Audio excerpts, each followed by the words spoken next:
Hello friends, कैसे हो सब लोग। आई होप सब लोग अच्छे होंगे, बेहतर होंगे और स्वस्थ होंगे। Welcome to affairs cloud learn to lead. This is Ashu and today we will discuss 10th of April 2021 current affair.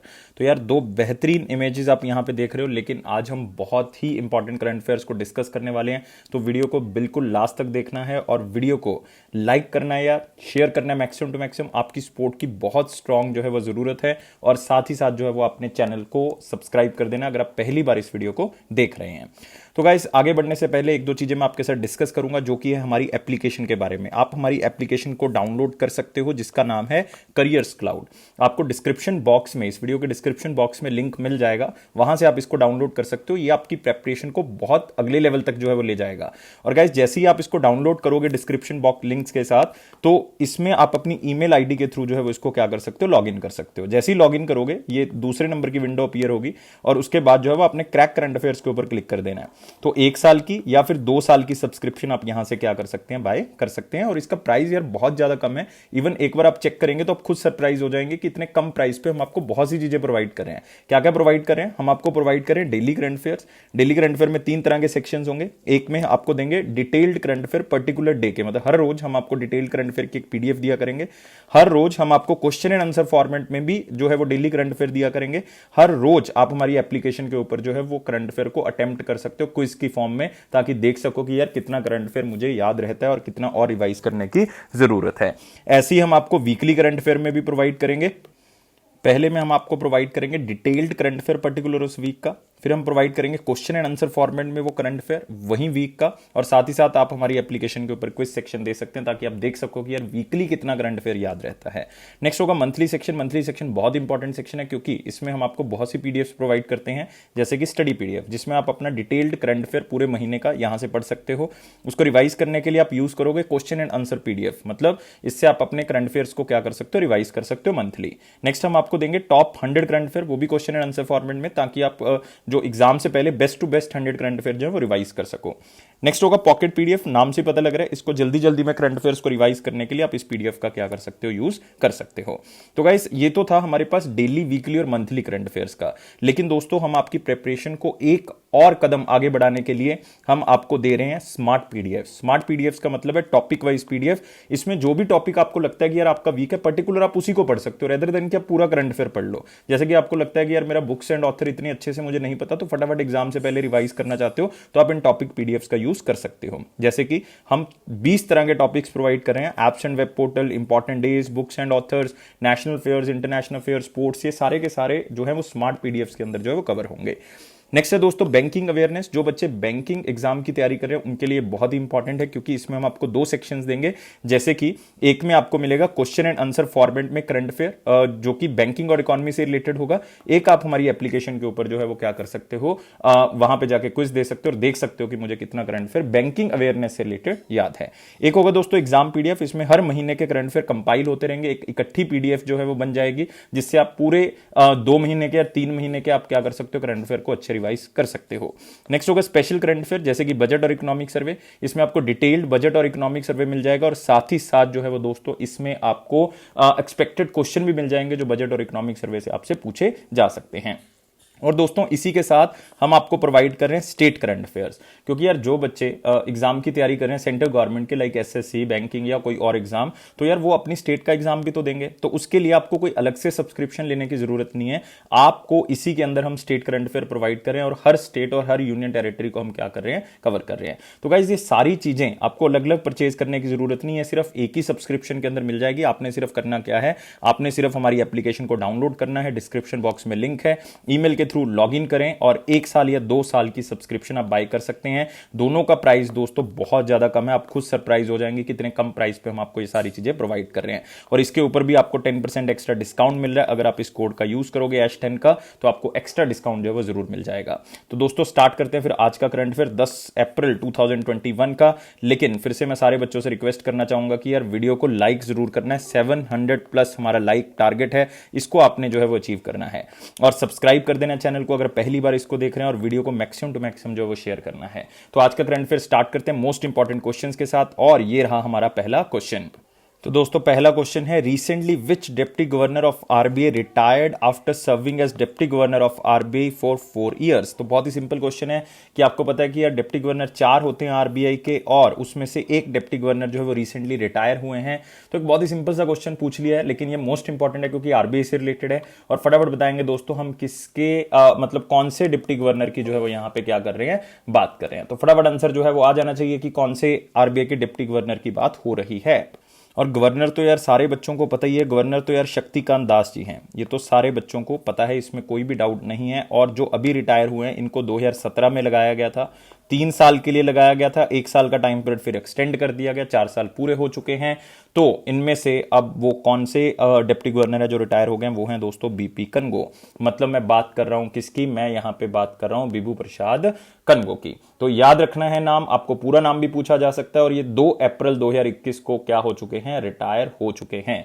तो बाकी 3 तो हैं ही दोस्तों, महेश कुमार जैन भी हैं, मिशेल देबा पात्रा भी हैं, और साथ ही साथ जो है वो राजेश्वर राव भी है। राजेश्वर राव यार रिसेंटली अक्टूबर नवंबर में ही जो है वो अपॉइंट किया गया था इनको 2020 में।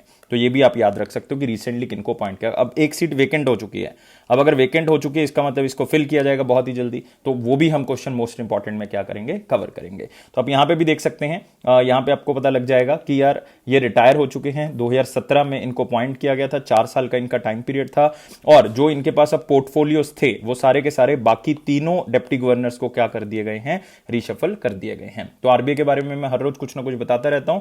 तो अगले क्वेश्चन की तरफ बढ़ते हैं। अगले क्वेश्चन है हमारे पास, which institute is ranked as the best higher education institution in India according to the academic ranking of the world universities 2020।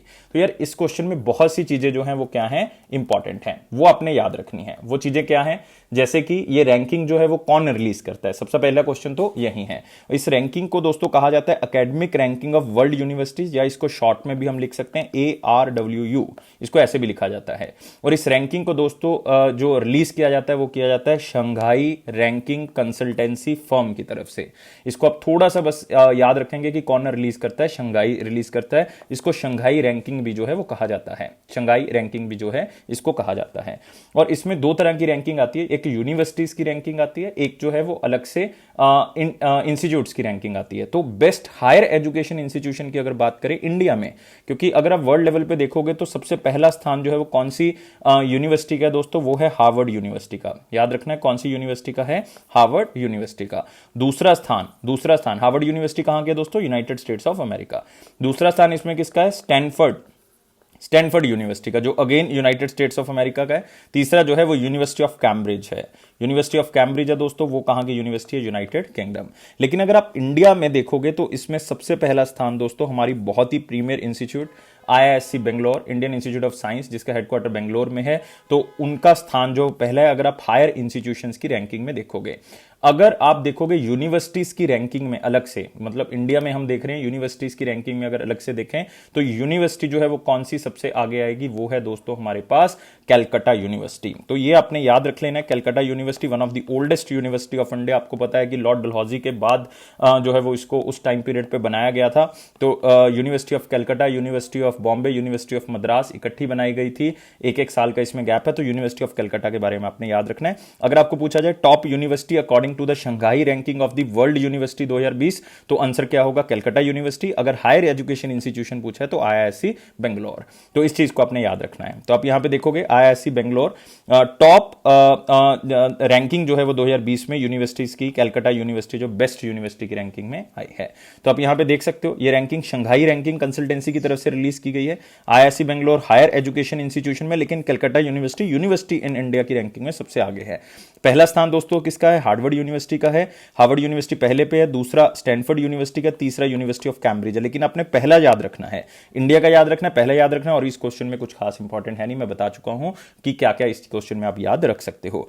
और इंडियन इंस्टीट्यूट ऑफ साइंस जो है वो रिसेंटली एक और रैंकिंग में जो वो सबसे आगे आई थी, और वो रैंकिंग कौन सी थी, द रैंकिंग। और द रैंकिंग का मेरा यहां पे मतलब है टाइम्स की एजुकेशनल रैंकिंग।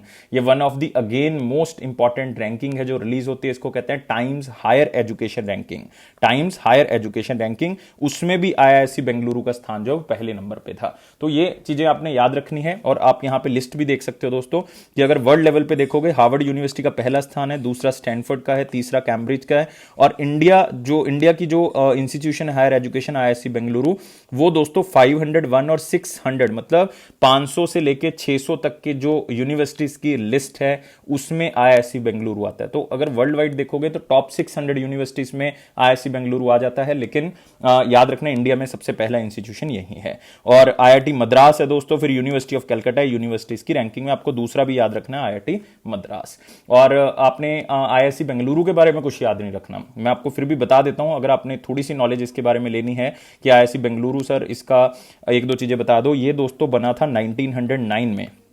कब बना था? 1909 में।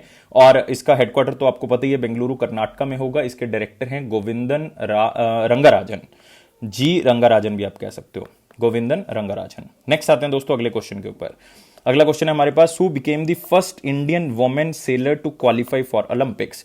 मोस्ट इंपॉर्टेंट क्वेश्चन है, क्योंकि अभी ओलंपिक्स आपको पता है 2020 के 21 में हो रहे हैं टोक्यो के अंदर, और 2024 के आपको पता है कहां पे होने हैं, पेरिस के अंदर होने हैं। 2028 की ओलंपिक्स दोस्तों कहां पे होनी है? लॉस एंजल्स में होनी है।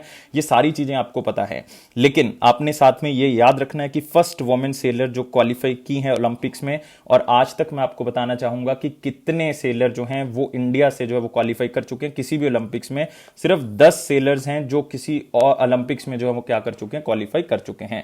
और उसमें सबसे पहला नाम जो है वो दोस्तों इस बार 2021 की जो अभी टोक्यो ओलंपिक्स हो रही है उसमें नाम आएगा नेत्रा कुमानन। तो याद रखना है, नेत्रा कुमानन जो है ये बन चुकी हैं ऐसी पहली इंडियन वुमेन जो सेलिंग कैटेगरी के अंदर जो है वो ओलंपिक्स में क्वालिफाई कर चुकी हैं। और भी 4 प्लेयर हैं दोस्तों जो क्वालिफाई कर चुके हैं, और उनके नाम क्या हैं? उनके नाम है विष्णु शर्मन, आप याद कर सकते हो। विष्णु शर्मन जो हैं वो भी क्वालिफाई कर चुके हैं, केसी गणपति वो भी क्वालिफाई कर चुके हैं, और साथ ही साथ वरुण ठक्कर भी जो है वो क्वालिफाई कर चुके हैं। लेकिन 4 प्लेयर्स ने क्वालिफाई किया, लेकिन फर्स्ट वुमेन जो क्वालिफाई कर चुके हैं वो है नेत्रा कुमानन। ये मोस्ट इंपॉर्टेंट क्वेश्चन है, इसको आप कवर कर लें। और दोस्तों दूसरा जो नाम देख रहे हो आप यहां पे, वो आपको यहां पे दिख रहा है किसका? भवानी देवी का। तो ये भी आपने याद रखना है दोस्तों, भवानी देवी का। ये भी हमने मोस्ट इंपॉर्टेंट क्वेश्चन में जो है वो कवर किया था।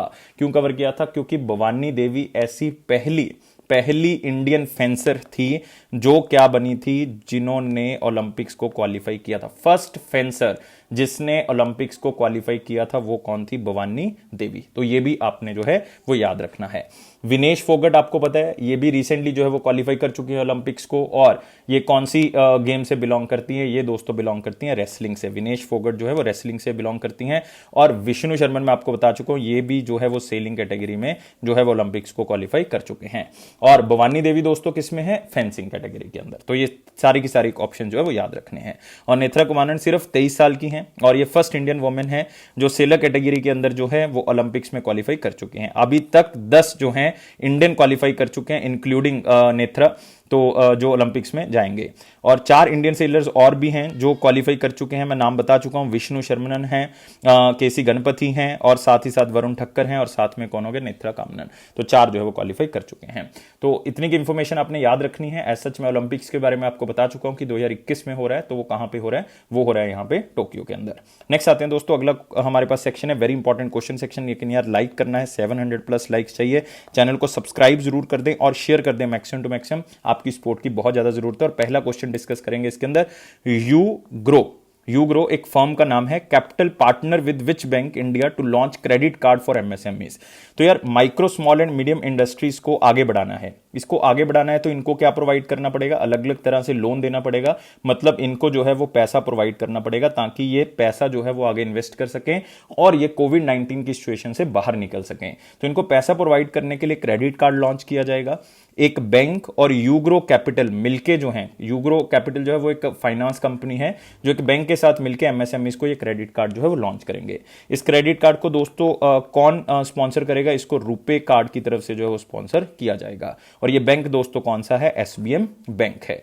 और दोस्तों एसबीएम बैंक के बारे में आपने याद रखना है, इसका हेडक्वार्टर कहां पे है? मुंबई में है। इसके मैनेजिंग डायरेक्टर और चीफ एग्जीक्यूटिव ऑफिसर मतलब सीईओ कौन है? सिद्धार्थ रथ हैं। याद रखना है, सिद्धार्थ रथ इसके एमडी और सीईओ हैं। और ये 2018 में जो है वो इस बैंक की शुरुआत हुई थी। और एसबीएम का मतलब दोस्तों क्या है? State bank of Mauritius. तो याद कर लें, ये स्टेट बैंक ऑफ मॉरिशियस की इंडिया चेन जो यहां पे काम करेगी, और इस कंपनी के साथ जिसका नाम है यू ग्रो, इनके साथ मिलके जो है वो ये क्रेडिट कार्ड्स जो है वो लॉन्च करेंगे, और किन के साथ मिलके, रुपे के साथ मिलके ये लॉन्च किया जाएगा। तो गाइस आप यहां पे देख सकते हो, और इस तरह का ये कार्ड दिखेगा, रुपे यहां पे होगा, यू ग्रो कंपनी का लोगो यहां पे होगा, और एसबीएम का लोगो भी जो है वो आप यहां पे देख रहे हो। तो इस तरह का क्रेडिट कार्ड जो है वो लॉन्च किया जाएगा। तो इससे क्या होगा कि बिजनेसमैन को हेल्प मिलेगी, और इसको नाम दिया गया ग्रो स्मार्ट बिजनेस कार्ड्स। और इस क्रेडिट कार्ड को रुपए पावर कर रहा है, और साथ ही साथ एमएसएमईज को जिनके पास ऑलरेडी सुविधाएं नहीं है, जिनके पास बैंकिंग फैसिलिटीज नहीं है, उनको सबसे पहली प्रेफरेंस जो है वो यहां पे दी जाएगी, और ये micro small and medium enterprises को दिया जाएगा। और जो यूग्रो कैपिटल के बोरोअर्स हैं, मतलब जो कि पैसा कहां से लेते हैं, यूग्रो कैपिटल से पैसा लेते हैं, उनको ये क्रेडिट कार्ड दिया जाएगा। लेकिन भाई कुछ ना कुछ गिरवी तो रखना पड़ेगा, फिर ही आपको क्रेडिट कार्ड मिलेगा। वो क्रेडिट कार्ड देंगे एक फिक्स डिपॉजिट के बदले में, मतलब जितना पैसा आपका बैंक के पास रखा होगा उसको देख के ये यूग्रो कंपनी जो है वो क्या देगी, पैसा देगी। मतलब वो एफडी जो है वो आपकी एसबीएम बैंक के पास होगी, लेकिन जो पैसा आप बोरो करोगे वो यूग्रो से करोगे, और वो किसके थ्रू मिलेगा, कैश की फॉर्म में नहीं मिलेगा, वो किसके थ्रू मिलेगा, क्रेडिट कार्ड के थ्रू मिलेगा। तो मतलब बहुत सी चीजें आपको इस न्यूज से पता लग चुकी हैं, और आजकल इस तरह के टाइअप्स बहुत हो रहे हैं कि जिसमें कोई प्राइवेट कंपनी जो है वो एक बैंक के साथ टाइअप कर रही है और लोन जो है वो प्रोवाइड कर रही है, और जितनी आपकी एफडी की लिमिट होगी उसका 90% जो है वो आपको पैसा जो है वो मिल जाएगा।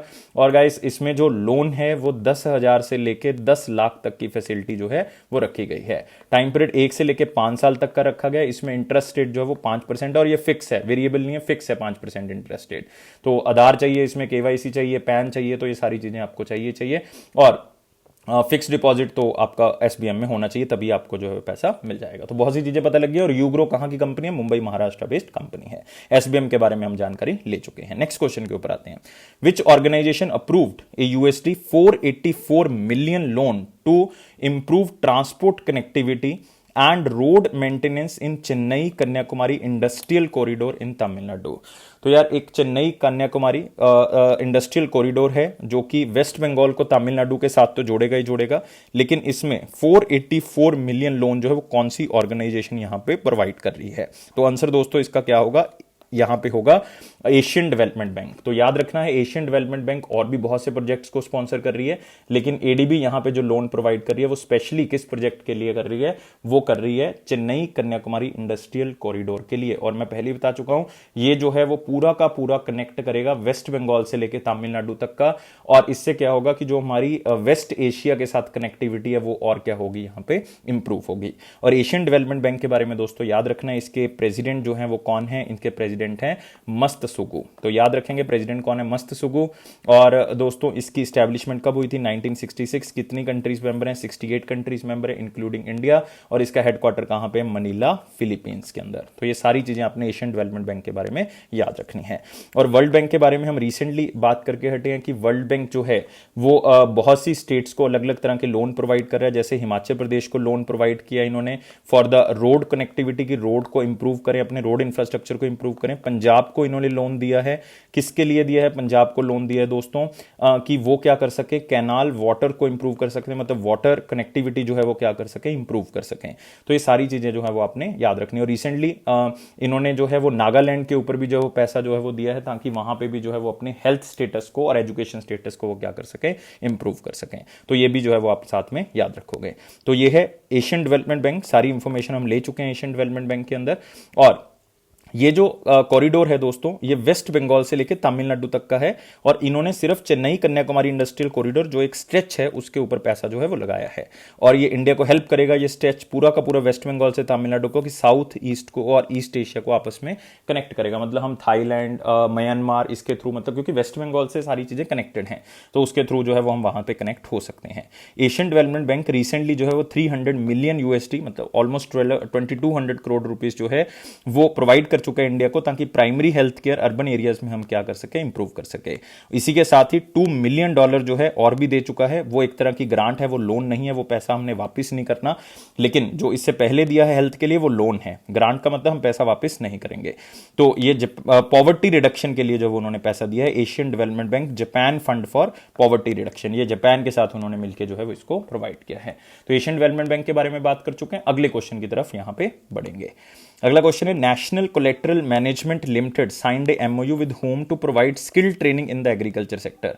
तो एग्रीकल्चर सेक्टर को बेहतर बनाना है, लोगों को सॉइल के बारे में, लोगों को फसल के बारे में, जो कि फार्मर्स हैं उनको बताना है कौन सा पेस्टिसाइड यूज करेंगे। तो एग्रीकल्चर सेक्टर में ट्रेनिंग प्रोवाइड करने के लिए नेशनल कोलेटरल मैनेजमेंट लिमिटेड ने एक ऑर्गेनाइजेशन के साथ टाई अप किया है और उसका आपने बताना है कि नाम यहां पे क्या है।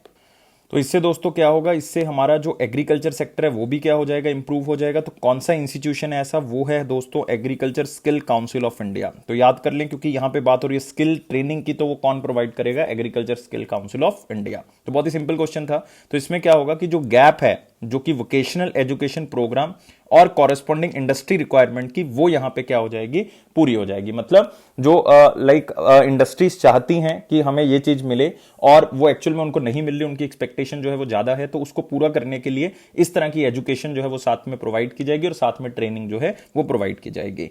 इससे क्या होगा कि उनको अलग अलग तरह के मॉड्यूल दिए जाएंगे, अलग अलग तरह की ट्रेनिंग प्रोवाइड की जाएगी और एग्रीकल्चर इंडस्ट्री की रिक्वायरमेंट के अकॉर्डिंग जो है वो उनको सारी चीजें सिखाई जाएंगी। और इसमें एग्रीकल्चर वेयर हाउसिंग के बारे में भी होगा, मतलब किस तरह से आपने चीजों को स्टोर करना है, कोई चीज खराब नहीं होगी, ये सारी चीजें इसके अंदर जो है वो सिखाई जाएंगी। और इसमें 3 तरह के जो है वो कोर्स करवाए जाएंगे, ट्रेनिंग कोर्सेज होंगे, प्रायर लर्निंग होगी और स्पेशल प्रोजेक्ट्स होंगे। मतलब इसमें फील्ड वर्क जो है वो भी साथ में करवाया जाएगा और इसमें मॉड्यूल दिए जाएंगे, मतलब लर्निंग के ऊपर भी फोकस किया जाएगा और साथ में प्रैक्टिकल ट्रेनिंग कोर्सेज भी जो है वो करवाए जाएंगे। तो नेशनल स्किल क्वालिफिकेशन फ्रेमवर्क और साथ ही साथ जो है वो जॉब रोल्स जो है वो यहां पे क्रिएट किए जाएंगे और फार्मर्स को एक नई दिशा में जो है वो लेके जाएंगे, ताकि मैक्सिमम टू मैक्सिमम एग्रीकल्चर के अंदर भी इनकम बढ़ सके और लोगों के अंदर रोजगार भी जो है वो क्या हो सके, इंक्रीज हो गए। क्योंकि आपको पता है यार 2022 तक हमने फार्मर्स की इनकम को क्या करना है, डबल कर देना है। तो इस चीज को आपने याद रखेंगे। अगले क्वेश्चन के ऊपर बढ़ सकते हैं और आपने याद रखना है एग्रीकल्चर मिनिस्ट्री जो है वो किसके अंदर आती है, वो आती है नरेंद्र सिंह तोमर जी के अंदर। और दोस्तों उनकी कॉन्स्टिट्यूएंसी कौन सी है, उनकी कॉन्स्टिट्यूएंसी है मोरेना, मध्य प्रदेश। ये चीजें आपने याद रखनी है। नेक्स्ट क्वेश्चन के ऊपर बढ़ सकते हैं।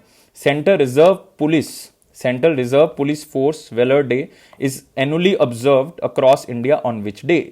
तो दोस्तों सीआरपीएफ की जो करेज डे है, जो उनकी बहादुरी दिवस है, वो किस दिन बनाया जाता है। और इसको एक नाम से हम और जानते हैं, इनको एक नाम से और क्या जाना जाता है, इनको जाना जाता है शौर्य दिवस के नाम से भी। इसको भी आपने याद रख लेना है कि किस नाम से जाना जाता है, शौर्य दिवस के नाम से भी जाना जाता है। और दोस्तों ये सेलिब्रेट किया जाता है 9 अप्रैल को। हर साल 9 अप्रैल को हम सेलिब्रेट करते हैं और इस बार ये 56th सीआरपीएफ वेलर डे था।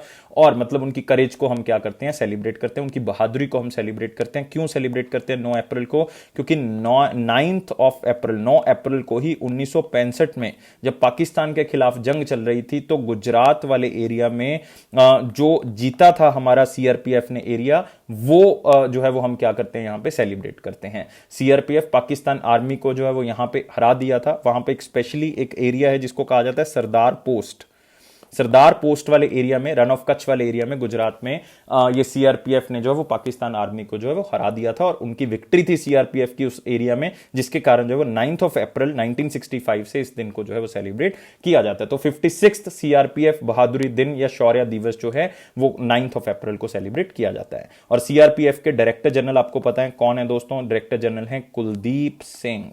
तो याद रखना है कुलदीप सिंह जो है वो इसके क्या हैं, डायरेक्टर जनरल। तो आप यहां पे देख सकते हो सीआरपीएफ वेलर डे 2021 9 अप्रैल को सेलिब्रेट किया जाता है, जिन्होंने 1965 में वॉर को जीता था, पाकिस्तान से जो है वो जीते थे गुजरात वाले एरिया में। इसको शौर्य दिवस के नाम से भी जाना जाता है। ये सारी चीजें मैं आपको बता चुका हूं। और सीआरपीएफ के बारे में दोस्तों आपने याद रखना है, सीआरपीएफ का पुराना नाम जो है वो क्राउन रिप्रेजेंटेटिव पुलिस था। याद रखना है, क्योंकि क्राउन मतलब मैं यहां पर बात कर रहा हूं कौन सी कंट्री की, ब्रिटेन की, क्योंकि ब्रिटेन के अंडर आते थे तो उनको क्या कहा जाता था, क्राउन रिप्रेजेंटेटिव पुलिस, मतलब उनको रिप्रेजेंट कर रही थी।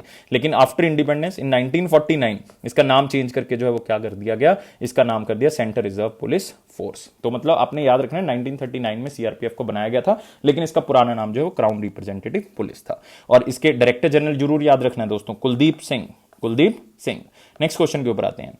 इंडिया अनाउंस्ड मुक्ति योद्धा scholarship and Swarna Jayanti scholarship for the students and youth of which country. तो दोनों में थोड़ा सा डिफरेंट है। जो मुक्ति योद्धा स्कॉलरशिप है बेसिकली वो प्राइमरी और आप कह सकते हो कि जो अंडर ग्रेजुएट स्टूडेंट्स हैं उनको मिलेगी ये स्कॉलरशिप, और ये जो स्वर्ण जयंती स्कॉलरशिप है ये रिसर्च के लिए दी जाएगी। ये दोस्तों आपको पता है कि इस साल बांग्लादेश जो है वो 50th एनिवर्सरी जो है वो क्या कर रहा है, सेलिब्रेट कर रहा है अपनी आजादी की। मतलब लिबरेशन वॉर हुई थी 1971 में, ईस्ट पाकिस्तान जो है वो आजाद हो गया था मेन पाकिस्तान से, और एक नया कंट्री जो है वो सामने आया, वो कौन सा है, पाकिस्तान 1971 में। तो 2021 में स्वर्णिम जयंती मतलब 50th जो एनिवर्सरी है वो सेलिब्रेट किया जा रहा है। और प्रधानमंत्री मोदी जी जो यार 2 दिन वहां पे पहुंचे थे, क्योंकि एग्जैक्टली 26 मार्च को जो है ये आजाद हुआ था बांग्लादेश। तो इसका मतलब आंसर क्या होगा, बांग्लादेश। और हम ऐसा 2000 स्टूडेंट्स को जो है वो क्या कर रहे हैं, प्रोवाइड कर रहे हैं स्कॉलरशिप, ये मुक्ति योद्धा स्कॉलरशिप। मुक्ति योद्धा का मतलब है लिबरेशन वॉर फाइटर्स, तो उनको ये स्कीम जो है वो हम प्रदान कर रहे हैं। और इसमें 2000 स्टूडेंट्स को दोस्तों चुना जाएगा। 1000 स्टूडेंट मतलब 1000 जो है वो हायर सेकेंडरी स्टूडेंट्स होंगे, और उनको वन टाइम अमाउंट दिया जाएगा 20,000 टका, मतलब उनकी करेंसी में जो है वो ये अमाउंट दी जाएगी, 20,000 टका जो है वो दिया जाएगा। और 1000 ही अंडर ग्रेजुएट स्टूडेंट्स चुने जाएंगे, उनको 50,000 टका जो है वो दिया जाएगा, और सीधा उनके बैंक अकाउंट में ये पैसा जो है वो चला जाएगा। और दूसरी जो स्कीम है वो है स्वर्ण जयंती स्कॉलरशिप स्कीम, और ये यूथ्स को दी जाएगी जो रिसर्च फेलोशिप कर रहे हैं। ये डिपार्टमेंट ऑफ साइंस और टेक्नोलॉजी की तरफ से दी जाएगी, मतलब जो यूनियन मिनिस्टर है हमारे हर्षवर्धन जी वो इसके हेड होंगे, और वहीं जो है वो इसको प्रदान करेंगे। और याद रखना है दोस्तों, हर्षवर्धन जी की कॉन्स्टिट्यूएंसी कौन सी है, चांदनी चौक है। और ये फेलोशिप जो है वो एनुअली जो है वो दी जाएगी, जो यूथ जो है वो वहां पे क्या कर रहे होंगे, एज ए रिसर्च का काम जो है वो कर रहे होंगे। तो बांग्लादेश जो है वो आपके लिए दोस्तों यहां पे इंपॉर्टेंट हो जाता है, क्योंकि इस साल जो है वो इंडिया बांग्लादेश रिलेशन के बारे में खूब चर्चा होने वाली है, क्योंकि 50 साल जो है वो क्या कर चुका है, बांग्लादेश पूरे कर चुका है अपनी आजादी के। तो आपको पता है वहां के जो हेड हैं वो कौन है, मतलब जो उनके प्राइम मिनिस्टर हैं वो कौन है, वो है शेख हसीना। और दोस्तों उनकी करेंसी मैं बता चुका हूं, टका है, उनकी कैपिटल जो है वो कौन सी है, ढाका है। तो ये सारी चीजें आप क्या रखोगे, याद रखोगे। नेक्स्ट क्वेश्चन के ऊपर बढ़ते हैं। What is the name of the initiative which was recently launched by Ramesh Pokhriyal Nishank ji for implementation of national education policy 2020। तो आप सब बच्चों को पता है कि यार नेशनल एजुकेशन पॉलिसी जो कि बहुत ही ज्यादा पुरानी हो चुकी थी, उसको दोबारा से जो है वो चेंज किया गया, उसको नया पॉलिसी फ्रेमवर्क जो है वो दिया गया। एक कमेटी बनाई गई थी, कस्तूरी रंगन कमेटी, याद रखना है दोस्तों, कस्तूरी रंगन कमेटी बनाई गई थी जिन्होंने नेशनल एजुकेशन पॉलिसी को बनाया है। इस क्वेश्चन को याद कर लें, ये बहुत ही इंपॉर्टेंट है। और इससे पहले जो नेशनल एजुकेशन पॉलिसी चल रही थी वो बहुत पुरानी हो चुकी थी, तो उसको रिप्लेस करना जरूरी था, क्योंकि वो पुरानी गाइडलाइंस के अकॉर्डिंग बनी हुई थी। लाइक 1986 में उसको बनाया गया था, और 34 ईयर्स मतलब 34 साल हो चुके थे, उसको मतलब नए तरीके से पेश करना जरूरी था। तो अब नई एजुकेशन पॉलिसी बनाई गई है, तो किस तरह से वो इंप्लीमेंट करेंगे, क्या क्या उसमें सुझाव चाहिए, फीडबैक क्या होगी, हमारी तरफ से इनपुट क्या होगा, तो ये सारी चीजें वो डिस्कस की जाएंगी। इसके लिए एक नया इनिशिएटिव लॉन्च किया गया जिसका नाम क्या है, सार्थक। दोस्तों याद रखेंगे इसका नाम क्या है, सार्थक। सार्थक का मतलब दोस्तों क्या है, सार्थक का मतलब आपने याद रखना है, students and teachers holistic advancement through quality education. तो ये सार्थक का क्या है, मीनिंग है। बाकी भी मैं आपको बताता हूं एप्लीकेशन ऑप्शन के अंदर जो लिखे हुए हैं, लेकिन उससे पहले आप देख लो कि ये सार्थक है क्या एक्चुअल में। तो सार्थक इनिशिएटिव लॉन्च किया गया ताकि नेशनल एजुकेशन पॉलिसी को हम अच्छे से क्या कर सके, इंप्लीमेंट कर सके। और सार्थक का मतलब मैं बता चुका हूं, students and teacher holistic advancement through quality education, क्योंकि एजुकेशन को हमने क्या करना है, इंप्रूव करना है। और ये इसलिए यहां पे सार्थक प्लेटफॉर्म को रिलीज किया क्योंकि आपको पता है अगले साल हम 75 years of Indian independence celebrate कर रहे हैं, जिसको हमने नाम दिया है अमृत महोत्सव। और इसकी सेलिब्रेशन जो है वो ऑलरेडी स्टार्ट हो चुकी है। इवन जब आजाद हो जाएगा अगले साल 75 ईयर्स पूरे हो जाएंगे, उससे एक साल बाद भी जो है वो हम इसको मनाते रहेंगे। इतना बड़ा जो है वो सेलिब्रेशन चल रहा है। और इसमें एक यूनिफॉर्म स्टैंडर्ड्स होंगे, और उसी के ऊपर जो है वो बात करने के लिए ये पूरा का पूरा प्लेटफॉर्म तैयार किया गया जिसका नाम क्या है, सार्थक। और किस तरह से गवर्नेंस होगी, किस तरह से लर्निंग आउटकम सामने आएंगे पब्लिक और प्राइवेट स्कूल्स में, सारी चर्चा करने के लिए इस प्लेटफॉर्म का उद्घाटन किया गया है। और दोस्तों इसका मेन फोकस क्या होगा कि हमने गोल्स डिसाइड करने हैं कि किस चीजों के ऊपर फोकस करना है, क्या चीजें फोकस करने के बाद सामने आएंगी, क्या टाइम फ्रेम होगा, मतलब कितने टाइम पीरियड के अंदर क्या नतीजे हमें चाहिए, वो सारी की सारी यहां पे चीजें जो हैं वो डिस्कस की जाएंगी इस सार्थक प्लेटफॉर्म के अंदर। और इसमें सब लोगों के सुझाव जो है वो मांगे गए हैं, मतलब जो भी स्टेक होल्डर्स हैं सबके सुझाव जो है वो इसके अंदर मांगे गए हैं। और इवन सारी स्टेट और यूटीज को कहा गया है कि आप जो है वो इसमें पार्टिसिपेट करें, क्योंकि ये सार्थक इनिशिएटिव भी दोस्तों सारी स्टेट और यूटी से ही मिलके जो है वो बनाया गया है। तो इस चीज को याद रखेंगे। और प्राइम मिनिस्टर नरेंद्र मोदी जी ने इस नेशनल एजुकेशन पॉलिसी को अप्रूव भी कर दिया था, क्योंकि इन्होंने 1986 की पुरानी नेशनल एजुकेशन पॉलिसी को क्या कर दिया, हटा दिया। और ये नेशनल एजुकेशन पॉलिसी जो पुरानी थी ये राजीव गांधी गवर्नमेंट की तरफ से बनाई गई थी, ये भी आपको पूछा जा सकता है। तो सार्थक इनिशिएटिव के बारे में आपने जरूर याद रखना है। और एजुकेशन मिनिस्टर कौन है, रमेश पोखरियाल जी। रमेश पोखरियाल जी की कॉन्स्टिट्यूएंसी कौन सी है, हरिद्वार, उत्तराखंड के अंदर। और मिनिस्टर ऑफ स्टेट कौन है, संजय धोत्रे जी हैं, जो कि लोकसभा के ही मेंबर है। उनकी कॉन्स्टिट्यूएंसी है महाराष्ट्र में, और एक जगह है महाराष्ट्र में अकोला, तो वो उनकी कॉन्स्टिट्यूएंसी। लेकिन मिनिस्टर ऑफ स्टेट की कॉन्स्टिट्यूएंसी इतनी ज्यादा मतलब याद नहीं रखोगे, आपने यूनियन मिनिस्टर की कॉन्स्टिट्यूएंसी के ऊपर क्या रखना है, फोकस रखना है। तो यहां पे दोस्तों हमारे पास आ गई हैं बाकी ऑप्शंस। बाकी ऑप्शंस दोस्तों आपके लिए बहुत ज्यादा इंपॉर्टेंट है, क्योंकि बाकी ऑप्शंस में भी आपके आंसर जो है वो छिपे हुए हैं। तो उसमें सबसे पहले दोस्तों आपके पास आता है सीबीएसई। सीबीएसई ईसीएल का मतलब है कि स्टूडेंट्स जो है वो अपने एग्जामिनेशन सेंटर को लोकेट करने के लिए जो वो इसका यूज कर सकते हैं। मतलब जहां पे वो करंट लोकेशन पे खड़े हुए हैं, कहां पे उनका एग्जामिनेशन सेंटर है, उसमें कितनी दूरी है, क्या है, सारी चीजें जो है वो आप यहां से देख सकते हो। ये सीबीएसई ने इसको लॉन्च किया था। नेक्स्ट दोस्तों बहुत इंपॉर्टेंट है, जो बच्चे खास करके बैंकिंग एग्जाम की तैयारी कर रहे हैं, वो है मनी। मनी का मतलब है मोबाइल, लिख देता हूं यहां पे, याद रहेगा, mobile aided note identifier. Note identifier, इसका मतलब क्या है दोस्तों, ये जो विजुअली इंपेयर्ड है, जिनकी रोशनी कम है या जिनको नहीं दिख रहा है, उनको करेंसी नोट्स को देखने के लिए कि कितनी डिनोमिनेशन का नोट है, वो ये मनी जो है वो क्या करेगा, आपको सहायता करेगा। नेक्स्ट है दोस्तों सहयात्री। ये यार नाम से पता लग रहा है, सहयात्री मतलब ये रेलवेज की तरफ से जो स्टार्ट किया गया है। जो लोग हैं अपनी कंप्लेंट्स डाल सकते हैं, जो भी रेलवे के अंदर वो प्रॉब्लम फेस कर रहे हैं, वो सहयात्री के ऊपर डाल सकते हैं। तो सारी चीजें बता चुका हूं। सीबीएसई ईसीएल मतलब एग्जामिनेशन सेंटर लोकेशन देखने के लिए, मनी ऐप जो है वो नोट आइडेंटिफायर के लिए, सहयात्री इंडियन रेलवे की ग्रीवेंसेस मतलब उनकी प्रॉब्लम्स को सॉल्व करने के लिए, सार्थक जो है वो नेशनल एजुकेशन पॉलिसी को अच्छे से इंप्लीमेंट करने के लिए। सारी की सारी चीजें याद रखनी है। नेक्स्ट क्वेश्चन के ऊपर बढ़ते हैं। According to ministry of finance, which state is the largest contributor to the small saving schemes with ₹90,000 crore contribution during 17 से 18, मतलब 2017-18 के फाइनेंशियल ईयर के अंदर जो है वो सबसे ज्यादा स्मॉल सेविंग के अंदर जो है वो कॉन्ट्रीब्यूट करने वाली स्टेट कौन सी है, ये मिनिस्ट्री ऑफ फाइनेंस की तरफ से जो है वो डाटा दिया गया है। तो बताएंगे यार फटाफट आंसर जो है वो क्या होगा। इसका आंसर जो है वो स्टेट होगी जिसमें रिसेंटली जो है वो चुनाव चल रहे हैं। तो फटाफट बताएंगे दोस्तों आंसर क्या होगा। चुनाव बहुत सी स्टेट्स में चल रहे हैं, लाइक तमिलनाडु में चुनाव चल रहे हैं, पुडुचेरी में चुनाव चल रहे हैं, अगर आप देखोगे यहां पे चुनाव चल रहे हैं, असम के अंदर चल रहे हैं, वेस्ट बंगाल के अंदर चुनाव चल रहे हैं, और केरला में चुनाव चल रहे हैं। तो ये सारी स्टेट्स में अभी चुनाव चल रहे हैं। तो आंसर जो है निकालना पड़ेगा। उत्तर प्रदेश में चुनाव नहीं चल रहे हैं, मध्य प्रदेश में नहीं चल रहे हैं, कर्नाटक में। तो आंसर क्या बचा दोस्तों, वेस्ट बंगाल। तो आंसर क्या होगा इसका, वेस्ट बंगाल होगा। मतलब सबसे ज्यादा कॉन्ट्रीब्यूशन स्मॉल सेविंग स्कीम्स के अंदर वेस्ट बंगाल की रही है। इवन जितनी टोटल देश की कॉन्ट्रीब्यूशन है उसमें 12 से 15% कॉन्ट्रीब्यूशन जो है वो सिर्फ किसका रहा है, वेस्ट बंगाल का रहा है। तो दोस्तों इसमें अगर आप देखोगे स्मॉल सेविंग स्कीम्स का मतलब क्या है, जैसे कि लाइक आप कह सकते हो वो स्कीम जिसमें हायर रेट ऑफ इंटरेस्ट है, टैक्स बेनिफिट्स आपको मिलते हैं। तो सेंट्रल गवर्नमेंट की स्कीम्स हैं, तो उनको हम क्या जनरली नाम दे देते हैं, स्मॉल सेविंग स्कीम्स। और दूसरा स्थान किसका है इसमें, उत्तर प्रदेश का है। ये सिर्फ आपकी नॉलेज के लिए मैं क्वेश्चन बता रहा हूं, ऐसा क्वेश्चन आने के चांसेस कम है, लेकिन फिर भी आपने एक बार अगर क्वेश्चन पढ़ा होगा तो आप आंसर जो है वो दे दोगे। और स्कीम्स में अगर मैं कोई एग्जांपल लूं तो आप ले सकते हो, जैसे senior citizen saving scheme, post office time deposit scheme, post office saving account, national saving certificate, provident fund scheme. तो ये सारी की सारी स्कीम जो है वो क्या है, स्मॉल सेविंग स्कीम्स। तो इस चीज को आपने याद रखना है कि वेस्ट बंगाल जो है वो इसमें पहले नंबर पे है। और वेस्ट बंगाल में दोस्तों आपको पता है कि करंटली जो वेस्ट बंगाल के हमारे पास आप कह सकते हो चीफ मिनिस्टर हैं, वो कौन है, वो तो ममता बनर्जी जी हैं। और 2011 से अगर आप देखोगे मतलब 9 साल हो चुके हैं दोस्तों, क्योंकि आपको पता है कि अभी इलेक्शन चल रहे हैं, तो पिछली बार भी यही थी, अभी भी चीफ मिनिस्टर जो हैं वो यही हैं।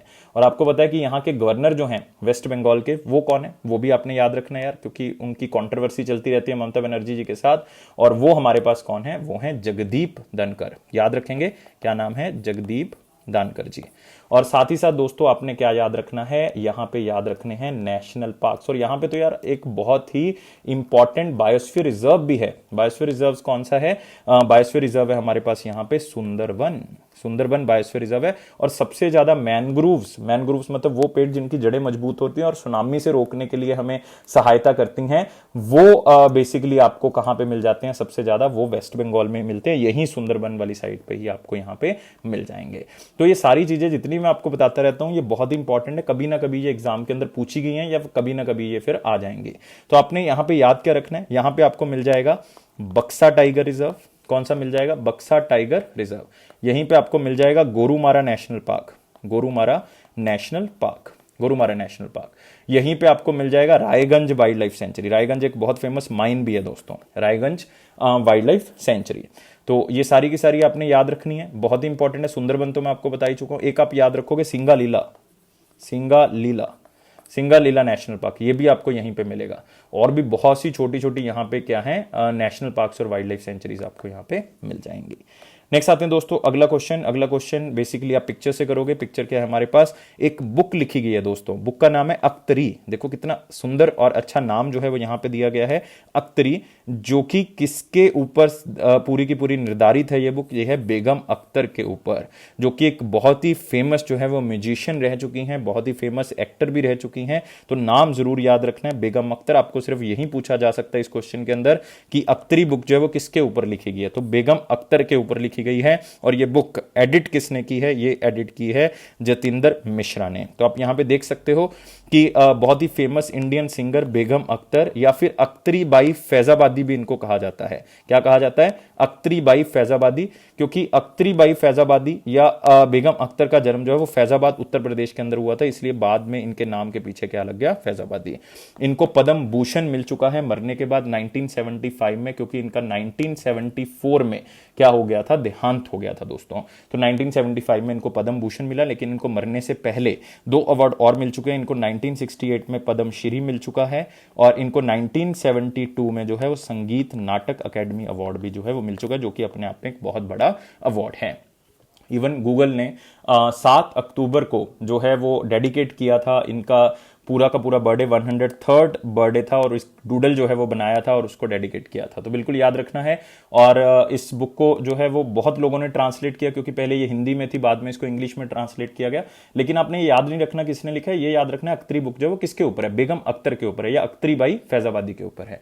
तो इस तरह से आप इसको याद रखोगे। इसको हापर कॉलिंस ने क्या किया है? पब्लिश किया है। नेक्स्ट क्वेश्चन के ऊपर आते हैं। नेक्स्ट है हमारे पास वेरी इंपॉर्टेंट क्वेश्चन के बाद इंपॉर्टेंट क्वेश्चंस, लेकिन यार 700+ लाइक्स के टारगेट को अचीव करवाना है। सब्सक्राइब करना है चैनल को, शेयर करना है मैक्सिमम टू मैक्सिमम। तो आप यहां पे देख सकते हो, India contributed to united nation counter terrorism fund. Recently India ने फंड दिया है यूनाइटेड नेशन वुमेन के अंदर, यूनाइटेड नेशन वुमेन, और उसमें $3 लाख का फंड दिया है। कितना दिया है? $3 लाख, मतलब ऑलमोस्ट जो है वो अगर आप देखोगे 2.10 करोड़ रुपीस जो है वो वहां पे दिए हैं। तो यूनाइटेड नेशन वुमेन में तो यार समझ आ रहा है कि यहाँ पे वुमेन इंपावरमेंट के लिए, जेंडर इक्वालिटी के लिए वो पैसा दे रहे हैं।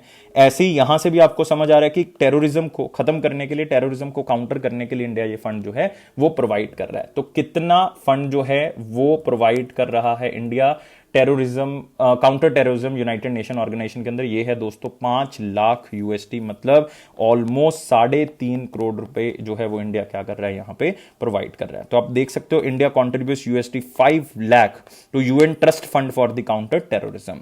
तो इंडिया ने पहले भी जो है इसमें पैसा दिया है। तो ऑलमोस्ट अगर आप टोटल कंट्रीब्यूशन देखोगे 1.05 मिलियन यूएसडी हो जाएगा। और ये United nation trust fund for counter terrorism दोस्तों 2009 में बनाया गया था, क्योंकि ये कहां पे बनाया गया? यहां पे यूनाइटेड नेशन का जो है सेक्रेटरीट है वो है न्यूयॉर्क के अंदर, तो वहीं पे इसको बनाया गया था। और इंडिया जो है वो आपको पता है कि इस साल जो है 2021 में जो है वो नॉन परमानेंट जो मेंबर्स हैं, नॉन परमानेंट मेंबर जो यूनाइटेड नेशन सिक्योरिटी काउंसिल के हैं वो 10 होते हैं दोस्तों। उसमें इस बार इंडिया जो है वो क्या बना है? चेयरमैन बना है। और आपको पता है कि इंडिया 3 इंपॉर्टेंट कमेटीज को लीड करेगा यूनाइटेड नेशन सिक्योरिटी काउंसिल्स की, मतलब हेड होगा। एक तो काउंटर टेररिज्म कमेटी है जो कि 2022 में, क्योंकि 1 साल के लिए इंडिया, और फिर अगले साल के लिए, क्योंकि जो नॉन परमानेंट का टाइम पीरियड होता है वो दोस्तों कितने साल का होता है? 2 साल का। तो तालिबान सैंक्शंस कमेटी का भी जो है वो क्या रहेगा? इंडिया हेड रहेगा। और लीबिया सैंक्शंस कमेटी का भी हेड रहेगा। तो 3 कमेटी, जिसमें सबसे इंपॉर्टेंट जो इंडिया लीड करेगा वो करेगा काउंटर टेररिज्म कमेटी फॉर 2022, और तालिबान सैंक्शंस कमेटी और लीबिया सैंक्शंस कमेटी। तो तीनों याद रखनी, ये क्वेश्चन आएगा। और ये सिंपल एग्जाम में नहीं आएगा, लाइक बैंकिंग में नहीं आएगा, ना ही एसएससी में आएगा। ये खास करके ईपीएफओ में आ सकता है दोस्तों, यूपीएससी ईपीएफओ में ये एग्जाम में आ सकता है, या आपके स्टेट पीएससी में ये क्वेश्चन आ सकता है। ये क्वेश्चन थोड़े से अच्छे लेवल के एग्जाम में आएगा, तो इस चीज को याद रखोगे। नेक्स्ट क्वेश्चन के ऊपर बढ़ते हैं। नेक्स्ट है दोस्तों एक इंफॉर्मेशन आपके लिए 6 सालों के अंदर 14.96 लाख रुपीस जो हैं वो प्रधानमंत्री मुद्रा योजना के अंदर जो है वो एज ए लोन जो है वो दे दिए गए हैं। तो इसमें सबसे इंपॉर्टेंट आपके लिए क्या हो जाता है, ये प्राइम मिनिस्टर मुद्रा योजना, ये आपको जो है वो थोड़ा सा पता होना चाहिए। और मुद्रा बैंक के बारे में जो थोड़ा सा आपको पता होना चाहिए। इसमें कुछ नहीं है मुद्रा योजना के अंदर दोस्तों, ये जो है वो योजना मुद्रा योजना 2015 में जो है वो लॉन्च की गई थी।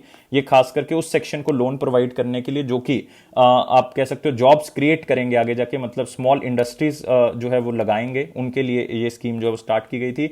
और उसमें एक बड़ा बैंक जो है वो बनाया गया था, वो था SIDBI, small industries development bank of India, जो कि 100% कैपिटल जो है वो यहां पे सिडबी की लगेगी और वहीं जो है वो आगे क्या देंगे, पैसा देंगे इसके लिए। तो मुद्रा बैंक जो है वो यहां से क्या किया गया, क्रिएट किया गया। और मुद्रा बैंक के जो एमडी और सीईओ बनाए गए थे वो आलोक गुप्ता बनाए गए थे, आलोक गुप्ता, जिसका हेडक्वार्टर मुंबई महाराष्ट्र में रखा गया था। और दोस्तों इसमें 3 तरह के लोन थे। शिशु लोन था, शिशु लोन जो है वो 50,000 रुपए तक का कहा जाता है, मतलब जो बालक होगा छोटा।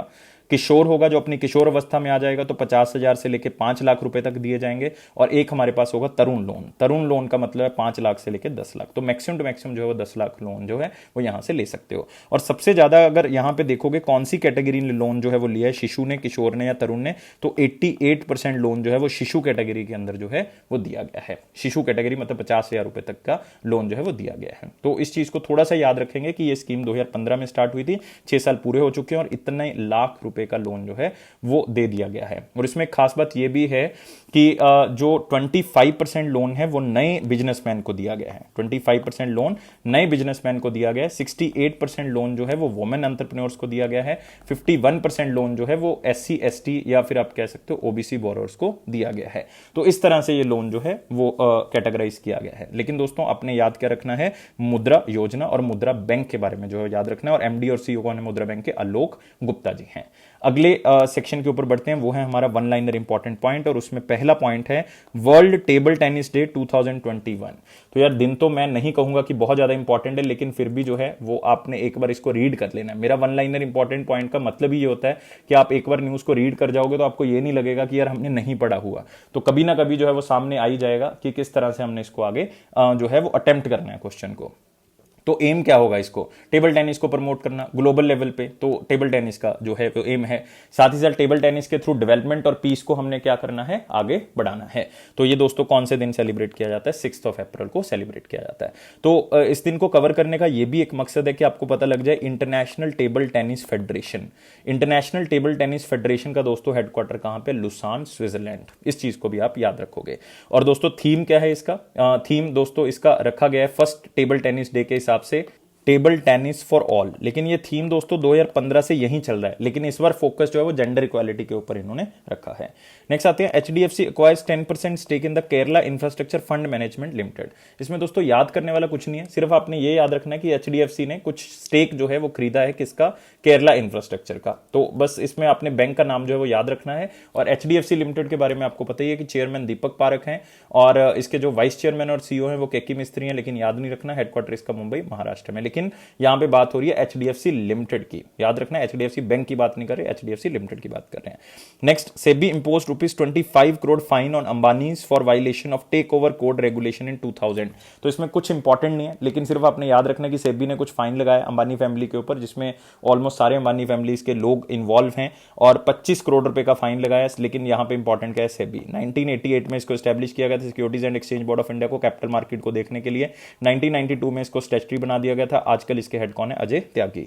Next, prime minister Modi and Seychelles president Wavel Ramkalawan participate in the India Seychelles high level virtual event. तो इतना ज्यादा इंपॉर्टेंट नहीं है क्योंकि इसमें बहुत बड़ा कोई डिसीजन जो है वो नहीं लिया गया, लेकिन फिर भी जो है वो आपने थोड़ा सा एक बार पढ़ लेना है कि यार हाँ, प्राइम मिनिस्टर मोदी जी और सेशल्स के बीच में जो है वो एक वार्ता हुई थी, जो कि वर्चुअल मीट के थ्रू जो है वो इसको काम में लाया गया था। तो इसको बस इतना ही आपने और याद रखना है। इसमें इंडिया और सेशल्स के बीच में जो ऑलरेडी प्रोजेक्ट चल रहे हैं उसके बारे में चर्चा हुई है, सोलर पावर प्लांट के बारे में चर्चा हुई है, जो कि 1 मेगावाट का जो है वो सेशल्स के अंदर लगाना है, उसमें इंडिया फंडिंग प्रोवाइड कर रहा है, ग्रांट दे रहा है बेसिकली। तो इस तरह से जो है वो यहाँ पे बातें हुई हैं। लेकिन सेशल्स के बारे में जरूर याद रखें, प्रेसिडेंट तो यहाँ से पता लग रहा है वेवल रामकलवन, कैपिटल विक्टोरिया है, इसकी करेंसी जो है वो सेशलियस रूपी है। Next, Bahrain foreign minister Al Zayani visit to India. तो फिर से यहाँ पे इंपॉर्टेंट है दो कंट्रीज के बीच में रिलेशन, और वो कंट्री कौन सी है दोस्तों, यहाँ पे बहरीन है। बहरीन, और उनके फॉरेन मिनिस्टर अल ज़ियानी जो है वो इंडिया आए हुए थे। तो हमारे जो फॉरेन मिनिस्टर हैं, लाइक आप कह सकते हो कि हमारे foreign minister doctor S Jaishankar ji, तो उनके साथ इनकी मुलाकात हुई और बहुत से पैक्ट्स के ऊपर जो है वो बात हुई, और इसमें भी जो 50 साल जो है वो पूरे किए हैं डिप्लोमेटिक रिलेशंस ने इंडिया और बहरीन के बीच में, तो वो भी जो है वो इंडिया सेलिब्रेट कर रहा है। और इसमें खास बात हुई है ऑयल से रिलेटेड, तो ऑयल, गैस सेक्टर, हेल्थ और डिफेंस से रिलेटेड बात हुई है। और बहरीन के जो प्राइम मिनिस्टर हैं, जो क्राउन प्रिंस हैं उनके, वो हैं प्रिंस सलमान बिन हामिद बिन ईसा अल खलीफा, मतलब आप खलीफा से याद कर सकते हो। कैपिटल मनामा है, करेंसी बहरीनियन दिनार है। Next, environment ministry amends emission norms for the thermal power plant, लेकिन ये इंपॉर्टेंट नहीं है, कुछ इसमें याद नहीं रखना, लेकिन एनवायरमेंट मिनिस्ट्री के बारे में जो है वो आप थोड़ा सा याद रख सकते हो कि एनवायरमेंट मिनिस्ट्री जो है वो दोस्तों किसके अंडर आती है, वो आती है प्रकाश जावड़ेकर जी, जिनकी कॉन्स्टिट्यूएंसी कहां पे है, महाराष्ट्र के अंदर। और ये एनवायरमेंट की दोस्तों मिनिस्ट्री मैंने आपको बताया था, रिसेंटली हम कर चुके हैं कि पहले एनवायरमेंट मिनिस्टर की डेथ हुई है, तो वो फर्स्ट एनवायरमेंट मिनिस्टर कौन थे, दिग्विजय सिंह झाला जी, उनका क्या हो गया था, देहांत हो गया था। ये याद रखना, दिग्विजय सिंह झाला जी जो कि पहले एनवायरमेंट मिनिस्टर से, उनका क्या हो गया, देहांत हो गया। वो गुजरात कॉन्स्टिट्यूएंसी से बिलोंग करते थे।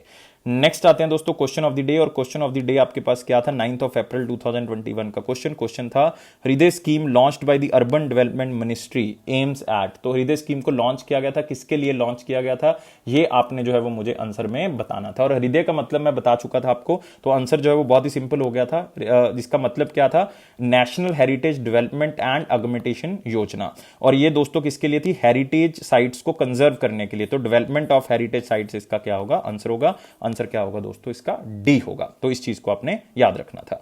नेक्स्ट आते हैं दोस्तों question of the day. Question of the day बहुत ही सिंपल है, which of the following is the name of the US parliament. तो यूएस पार्लियामेंट का नाम क्या है, और आपके पास 4 ऑप्शंस आपको दिख रही हैं, लेकिन यार आपने एक बात और याद रखनी है इसमें, कि जो बाकी ऑप्शंस हैं जो कि इस क्वेश्चन का आंसर नहीं होगा, वो भी आपने मुझे कमेंट बॉक्स में बतानी है कि किस किस पार्लियामेंट का नाम है। तो जैसे डाइट किसका है, सेनेट किसका है, कांग्रेस किसका है, हाउस ऑफ कॉमन्स किसका। बहुत ही सिंपल क्वेश्चन है और बहुत बार आ चुका है, हजारों बार आपने इस क्वेश्चन को पढ़ा होगा। तो कमेंट बॉक्स में आंसर बताना है। 700+ लाइक्स हमें चाहिए, चैनल को सब्सक्राइब कर दें और बेल बटन को यार प्रेस कर देना, ताकि नोटिफिकेशन हर आपके पास पहुंच सके। और ये अफेयर्स क्लाउड का प्रॉमिस है कि आपके कॉन्फिडेंस को जरूर बूस्ट करेगा, लेकिन आपने यार सब्सक्राइब कर लेना है हमारे पीडीएफ्स को, ताकि आपका कॉन्फिडेंस जरूर बूस्ट हो सके। क्योंकि 90 से 95% करंट अफेयर जो हमारे ही करंट अफेयर से आते हैं, वो आपको पीडीएफ से मिल जाएंगे सारे के सारे, और यही आपकी तैयारी को जो है एनहांस करेंगे। तो इसका डिस्क्रिप्शन बॉक्स में लिंक गिवन है एप्लीकेशन का, डाउनलोड कर लें। और प्राइस बहुत ही कम है, और उसके ऊपर भी 10% एक्स्ट्रा डिस्काउंट मिल रहा है। तो H10 कोड यूज करें और अपना डिस्काउंट जो है वो अवेल कर लें। और गाइस, लाइफ को बहुत ज्यादा सीरियस नहीं लेना, आराम से रहें, खुश रहें, और अपना एग्जाम को क्लियर करें। इस बार आपका हो जाएगा, अगर आप खुश रहोगे तो जरूर हो जाएगा। और लाइफ को बहुत ज्यादा सीरियस नहीं लेना, बस एंजॉय करो। Thank you guys, take care and bye bye.